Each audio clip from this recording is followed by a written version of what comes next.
Hello guys, welcome back to the channel. In today's video, I'm going to show you how you can catch the spicy fish to complete quest from the Volcanic Fisherman in Fish It game on Roblox latest update.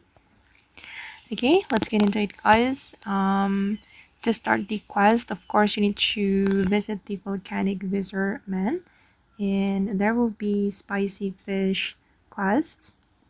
And well, let me show you the spicy fish. Okay, and these are the fish that you need to catch, the spicy fish.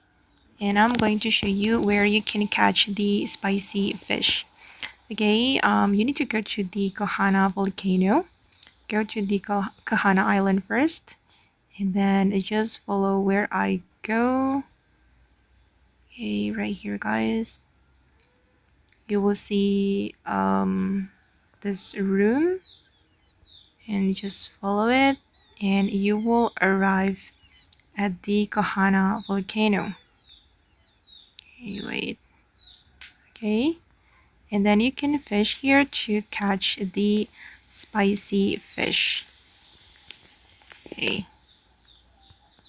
Okay guys, and that's how you can catch the spicy fish to complete the Volcanic Fisherman quest. I hope this video will be useful for you. Thank you so much for watching, and bye.